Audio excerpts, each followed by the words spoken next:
If you don't know me, my name is Jordan Bound. I've processed multiple seven figures through e-commerce, and I have a huge passion for teaching. I like sharing the information that I gain throughout my journey in life. And the purpose of this video today is to show you just how powerful you are, to shine a light on yourself, your situation, your dreams and desires, and enable you to understand just how attainable everything is. You have to understand that everything you desire can be unlocked through your mind, essentially unlocked through your inner world. I'd like to share a diagram that truly helped me more than anything else in life. I'm not kidding, this one diagram alone has the power to change the current circumstance you're in right now.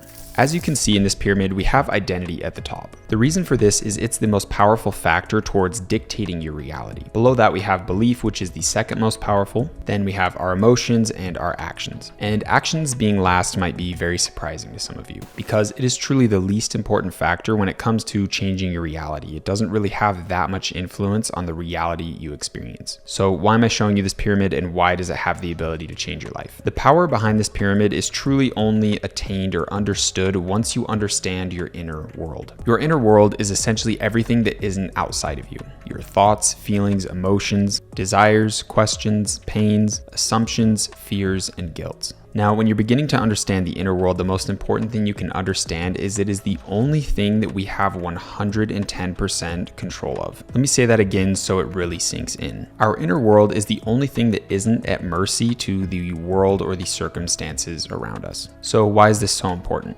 Because if we want to manipulate the world around us, then the only thing that we can truly leverage to control this outer world is our inner world. It's quite literally the only thing we have control of. Scientists have practically proven that the inner world has more bearing and more of an effect on the outer world than we think. You can look up the observer effect that clearly states that the act of observing changes the behavior of what is being observed, which essentially means that consciousness has an effect on the material world. So now that we understand that the mind has the power to alter the world around us, let's revisit that pyramid real quick. Now, if we want to change the world around us, this pyramid is essentially a ranking system of the things that we can do that will have the greatest impact on changing our outer world. Now, the reason that our inner world can quite literally change our outer world and our circumstance is due to the universal principle of correspondence, which is beautifully explained in the book, The Kabbalion.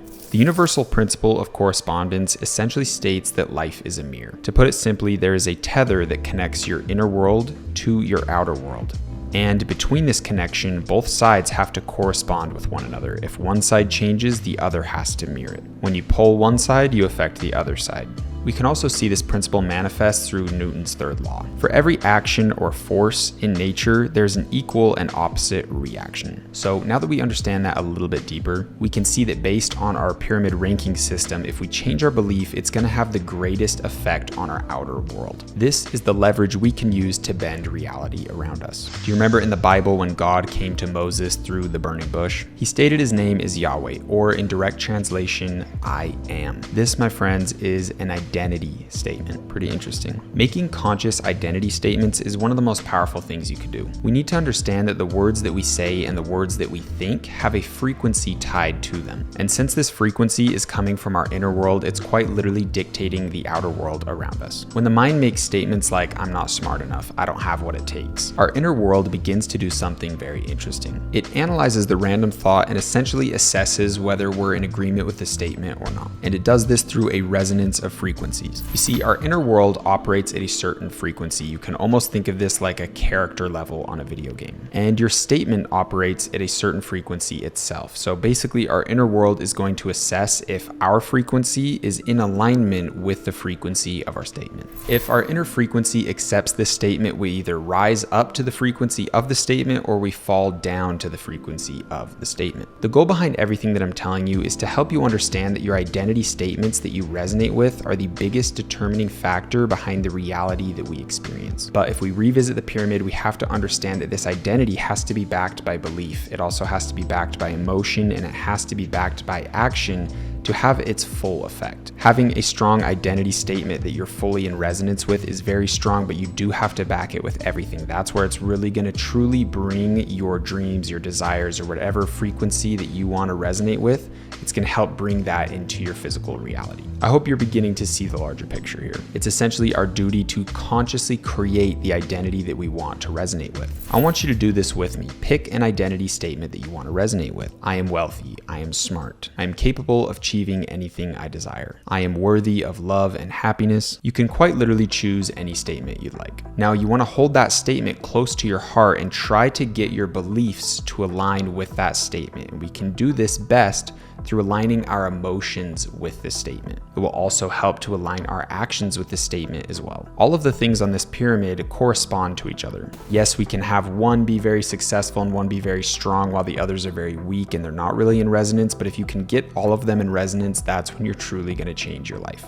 So once we've picked our identity statement, it's really important to form our beliefs around it. We have to fundamentally believe that we are worthy of the things we desire. We have to believe that we are worthy, that we are smart, that we are capable of achieving anything that we desire. And to align our beliefs with our identity, we must next align our emotions with that belief. Our beliefs need to be almost imbued with emotion. If we don't emotionally believe what we're saying, then it doesn't really mean anything. When we look at this pyramid, emotion is truly the magical piece here. And this is essentially the point behind Napoleon Hill's Think and Grow Rich. Napoleon Hill talks about this concept through the word faith. And what is faith? Faith is essentially a belief that we back with emotion. So we're getting two very powerful factors that are going to determine our reality right there. If we can match that with an identity statement that is specifically aligned with what we're going for, then at that point, all we need to really do is back it with some action. This is the final piece that will bring everything together. The second we reach this level, we become in perfect alignment with our goals, and that creates gravity that brings this goal or this dream into our physical reality. I truly hope you've retained that, because this is quite literally the most important thing I've learned when it comes to creating the life I desire. But you might be thinking identity, emotion, and belief are pointless because we still have to become in a frequency alignment through action, meaning we still have to work. And if you thought this, I would be very proud of you. It shows your intellect and your ability to understand what I'm saying. But let me explain slightly further. Let's look at someone that has their actions aligned with their dreams and desires, but their identity, emotions, and beliefs are completely opposite. This would be a person that deep down believes they're smart, but they don't have what it takes to be successful. If the opportunity landed on their lap, they would somehow squander it. This person would constantly have emotions that fall into fear and doubt. They would listen to the voices that would tell them that they aren't enough, they don't have what it takes. Like I said before, this person works their ass off. Their action is 110% aligned with the exact frequency of their goal. Here is a little diagram to show the man's inner frequencies. Essentially, what would happen is the universe would essentially come and assess this man's frequencies.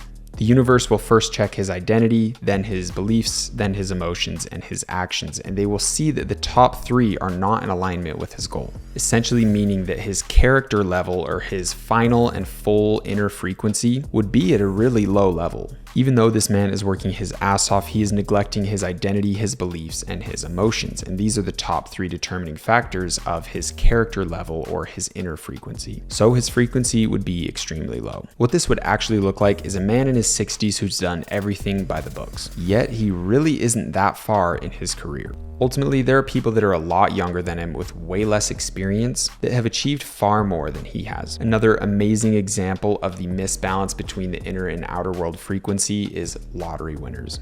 I still don't think it hit me totally, but it feels good.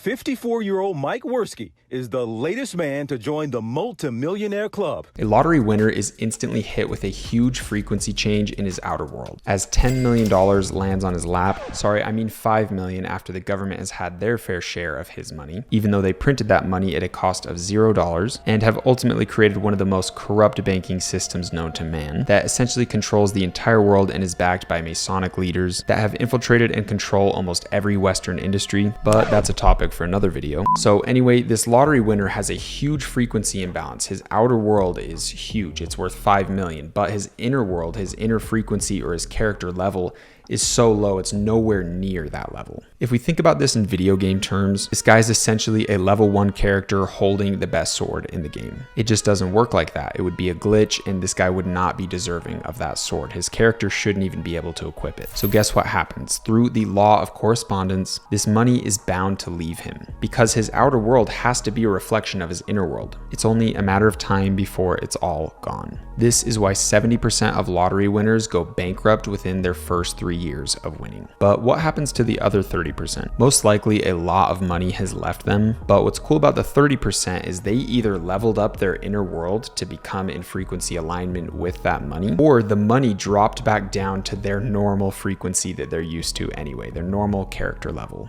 Let's say a normal amount of money for you in the bank is around $100,000. They would have got their 5 million, they would have went crazy spending it, and then once it got to that 100,000 level, their standard or their comfort zone, they would have realized, hey, I need to slow down, I'm right back to where I started, and they'd probably stay around that level. And this is why your comfort level is essentially the cap of how much you can experience in life. It's quite literally the ceiling, dictating the things that you will and won't experience. Our comfort zone is essentially a mirror of our standards. Our standards are basically a filter. It's basically a level where we say, hey, I will not tolerate anything lower than this. That's why it's so important to raise our standards. And we raise our standards through becoming in alignment with an identity statement that says, I am someone that doesn't tolerate anything lower than this. So the secret behind all of this is ensuring that our identity is never capped, ensuring that our beliefs, our emotions, and our actions are in alignment with the unthinkable. It is important to feel and act as though you are the best. This is how we bend reality. This is how we become in alignment with our highest self. And ultimately, this is the secret that will make you a millionaire.